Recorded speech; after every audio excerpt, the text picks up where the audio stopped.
Okay, welcome back students. हमने पिछले video में जो आपका प्रोनाउन था, डेमोन्स्ट्रेटिव प्रोनाउन तक हमने कर लिया था। अब आगे हम करते हैं डिस्ट्रीब्यूटिव प्रोनाउन। देखो, डिस्ट्रीब्यूटिव प्रोनाउन क्या होता है? These pronouns refer to persons or things considered individuals and not collectively at a time. ये जो pronouns हैं वो persons व्यक्ति और things दोनों के लिए यूज की जाते हैं जब उनको हम अलग अलग individuals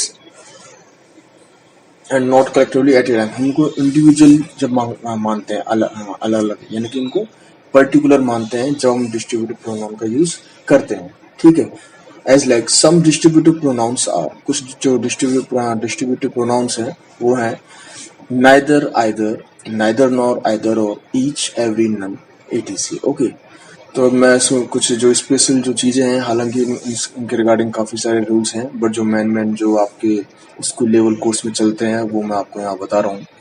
फर्स्ट देखो आपका आइदर। आइदर का यूज क्या है? It can be use to show one noun out of two. Either का यूज जब हम किन्हीं दो नाउन में से यदि सिर्फ एक नाउन को बताने के लिए करते हैं, उस कंडीशन हम आइदर का यूज करते हैं। जैसे देखो, of the red and blue pens, of the red and blue pens you can use either. आप क्या आप रेड या ब्लू पेन में से किसका यू कैन यूज आइदर, आप दोनों का ही यूज कर सकते हो। यहाँ पर क्या है, आप दोनों में से एक का यूज का कहा जा रहा है। ठीक है, either can be use for the mean of both, और कई बार आइदर का यूज है वो बोथ के लिए भी किया जाता है। ठीक है, बोथ मीन्स होता है दो, यानी कि दो नाउनों के लिए। ठीक है, यानी कि हम जब यदि दोनों नाउन्स का ही यूज करना चाहते हैं तो हम आइदर का यूज भी कर सकते हैं। उसकी कंडीशन ये है, देखो एग्जांपल है, there were large number of people on the either side of the road. There were large number of people on the either side of the road, ये रोड के दोनों तरफ लोगों की बहुत ज्यादा भीड़ थी। यहाँ पर जो आइदर साइड है वो रोड के दोनों साइड को बता रहा है। ठीक है, यहाँ पे दोनों नाउन्स को इंडिकेट कर रहा है। तो जो आइदर का यूज है हम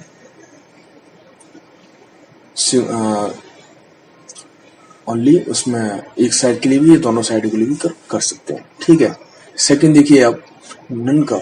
none is used for those nouns which has the number more than two. हम नन का यूज उन नाउन्स के लिए करते हैं जिनके जो संख्या दो से ज्यादा होती है। ठीक है, देखते हैं कैसे। और नाइदर का, when we do not want to choose any of the two nouns we use neither. जब हम दोनों नाउन में से किसी को भी नहीं चूज करना चाहते तो हम नाइदर का यूज करते हैं। लाइक जैसे, neither of the two sisters qualified the exam, दोनों में से कोई भी बहन अपने एग्जाम को क्लियर नहीं कर पाई, तो दोनों में से एक भी नाउन को हमने यहाँ पर यूज नहीं किया है। ठीक है, नेक्स्ट देखो आपका 6 reciprocal pronoun oblique compound pronoun, यानी कि रेसिप्रोकल प्रोनाउन को ही हम कंपाउंड प्रोनाउन भी बोलते हैं। ठीक है, कंपाउंड प्रोनाउन यानी कि मैंने जब आपको कंपाउंड नाउन बताया था, यानी कि जब दो नाउन मिलकर एक नाउन बनाती हैं, उसी प्रकार दो प्रोनाउन मिलकर एक प्रोनाउन बनाते हैं, इसको हम कंपाउंड प्रोनाउन बोलते हैं। ठीक है, तो रेसिप्रोकल जो प्रोनाउन है इसी का एग्जांपल है। तो ये दो प्रकार के होते हैं, फर्स्ट आपका ईच अदर, सेकंड है आपका वन अनदर। तो फर्स्ट आपको देखते हैं each other. It is used when the number of noun is two, यह जब यूज किया जाता है जो नाउन के जो नंबर है, जब दो नाउन होती है तो हम ईच अदर का यूज करते हैं। जैसे देखो, both brother and sister always help each other, दोनों बहन भाई हमेशा एक दूसरे की हेल्प करते हैं। यहाँ पर हम दोनों नाउन्स को एक साथ काउंट कर रहे हैं, इस कंडीशन में हम ईच अदर का यूज करेंगे। सेकंड देखो, one another. When the number of nouns is more than two we use one another, जब नाउन्स की संख्या दो से ज्यादा होती है तब हम वन अनदर वर्ड का यूज करते हैं। ओके, जैसे all the students, सॉरी ये वाई नहीं है, एच है। all the students of this class know one another very well, इस क्लास के सभी विद्यार्थी एक दूसरे को अच्छे से जानते हैं। अब देखो क्लास, यहाँ पर जो वर्ड आएगा उस क्लास के अंदर दो से ज्यादा स्टूडेंट्स होते हैं। ठीक है, तो इसमें ये इंडिकेट कर रहा है, तो यहाँ पर क्या आपको वन अनदर का यूज करना पड़ेगा, ना कि ईच अदर का। ओके, नेक्स्ट आपका relative pronoun. Relative pronoun school level के लिए बहुत ज्यादा इंपॉर्टेंट प्रोनाउन है। ठीक है, और लगभग एक पूरा का पूरा चैप्टर अभी लगभग 2019-20 का जो सिलेबस है, CBSE बोर्ड जो पैटर्न है उसमें पूरा आरबीएससी का भी उसमें पूरा चैप्टर दिया गया है रिलेटिव प्रोनाउन का। तो स्कूल लेवल के लिए जो आपका रिलेटिव प्रोनाउन है बहुत ही ज़्यादा इंपॉर्टेंट है, तो आप इसको प्लीज़ ध्यान से समझें। देखते हैं, it is a pronoun that shows relation with a noun. यह वह प्रोनाउन है जो दूसरे नाउन के साथ अपना रिलेशन शो करता है। Relative pronoun does a work of A pronoun and conjunction. Relative pronoun है वो क्या प्रोनाउन और कंजक्शन दोनों का ही काम करता है। कंजक्शन मीन्स दो सेंटेंसेस को जोड़ने वाले वर्ड कंजक्शन कहलाते हैं। ठीक है, relative pronoun always follow it's antecedents. जो रिलेटिव प्रोनाउन है वो हमेशा अपने एंटीसीडेंट्स मीन्स क्या होता है अभी आपको बताते हैं, अपने एंटीसीडेंट्स को फॉलो करता है। देखो, an antecedent is a noun to which the relative pronoun refers to. Antecedent वह नाउन होता है जो रिलेटिव प्रोनाउन से संबंध रखता है, यानी कि ऐसे वर्ड जो रिलेटिव प्रोनाउन को और ज्यादा डिफाइन करते हैं। ठीक है, वो क्या आपके एंटीसीडेंट कहलाते हैं। एंटीसीडेंट जैसे मैंने आपको बताया था, जो प्रेडिकेट के अंदर जो सेंटेंस के टाइप बता रहा था, तो जो सिंपल सेंटेंस में मैंने आपको बताया था सब्जेक्ट एंड प्रेडिकेट, तो प्रेडिकेट के अंदर वो वहां पर वर्ड हुआ करते थे क्या। ठीक है, तो वो भी एंटीसीडेंट की तरह ही होते हैं। तो एंटीसीडेंट में आपको जो नाउन है, प्रोनाउन है, आर्टिकल्स है, कंजक्शन ये सब हो सकते हैं। ठीक है, तो ये सभी क्या रिलेटिव प्रोनाउन से रिलेशन बताते हैं। ठीक है, तो इनको एंटीसीडेंट कहा जाता है, यानी कि जो बचे हुए और जो वर्ड्स रहते हैं, ठीक है, उनको एंटीसीडेंट कहा जाता है, जो रिलेटिव प्रोनाउन को और ज्यादा डिफाइन करते हैं। ठीक है, तो some of the relative pronouns are, कुछ जो रिलेटिव प्रोनाउंस है उस प्रकार हैं, who, whom, whose, which, that, etc. Okay, तो देखते हैं the relative pronoun who has 3 forms. अब देखो कुछ जो मेन जो आपको मैं रिलेटिव प्रोनाउन के यूज बता रहा हूँ, ऐसे तो बहुत सारे हैं जो यहाँ पर मैंने लिखा हुआ है, उनके अलावा भी बहुत से हैं, बट जो मेन जो चलते हैं वो आपको बता दे रहा हूँ। तो the relative pronoun who has 3 forms, जो रिलेटिव प्रोनाउन की जो 3 फॉर्म होती हैं। हु जो वर्ड है वो सब्जेक्टिव फॉर्म में यूज किया जाता है, इसे हम नॉमिनेटिव फॉर्म भी बोलते हैं। हुम जो वर्ड है उसको एक्विजिटिव यानी कि ऑब्जेक्टिव फॉर्म में यूज किया जाता है। थर्ड आपका है जो हुज जो वर्ड है वो पजेसिव, यानी कि जब आपको पजेशन शो करना होता है, इसकी जेनेटिव फॉर्म भी की जाती है, इनको इस कंडीशन में यूज किया जाता है।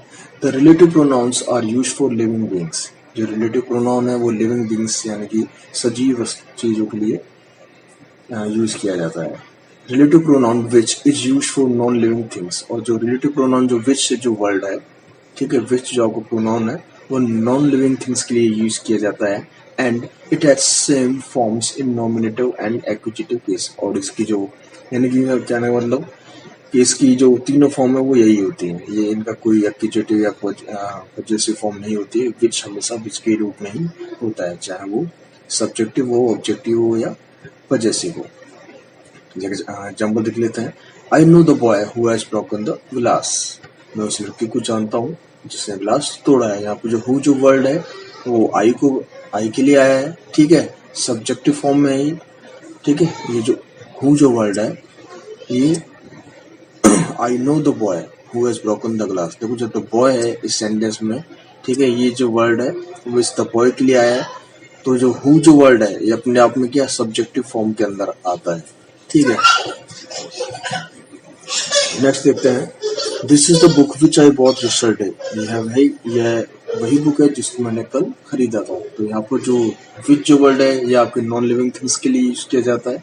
ठीक है, तो इसमें कोई ये हमेशा क्या मतलब ये सब्जेक्टिव या एक्विजिटिव या पजेसिव फॉर्म में नहीं होता है, ये हमेशा इसकी एकमात्र फॉर्म में ही होती है। ठीक है, नेक्स्ट है आपको last and final indefinite pronoun. Indefinite pronoun क्या होता है? Indefinite pronouns are used for person और things whose number is not defined. Indefinite pronoun in persons और थिंग्स के लिए किया जाता है जिनका नंबर निश्चित नहीं होते हैं। सम इंडेफिनिट प्रोनाउंस हैं जैसे nobody, somebody, many, few, none, etc.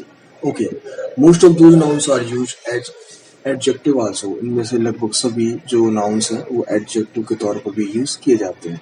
ठीक है, देखो use of that, there are certain conditions under which we can use only that in the place of who and which.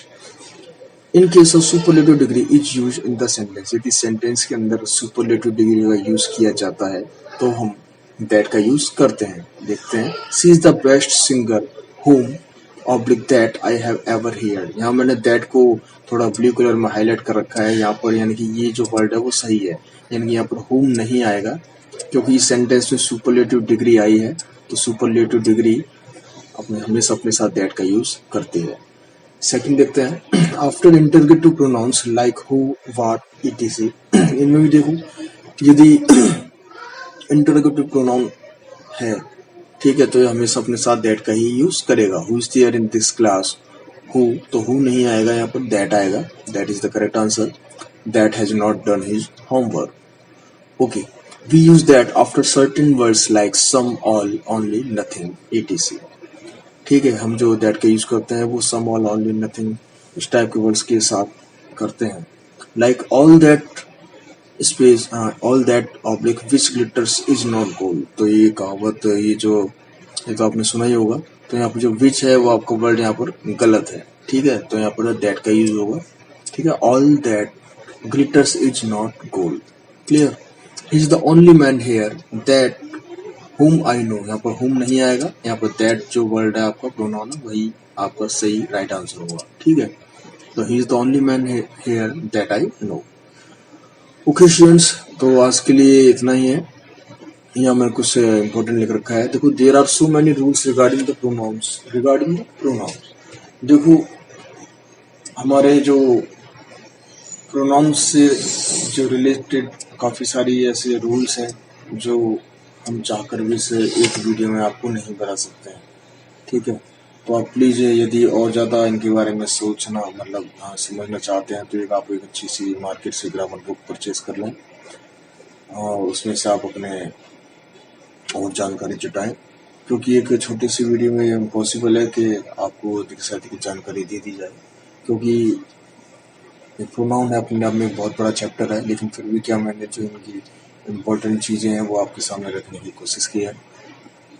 So please, आपको यदि हमारा video पसंद आया है तो प्लीज़ आप इसको लाइक करें, सब्सक्राइब करें, प्लीज़ शेयर करें। ठीक है जी, ओके, मिलते हैं नेक्स्ट वीडियो में। Okay, bye.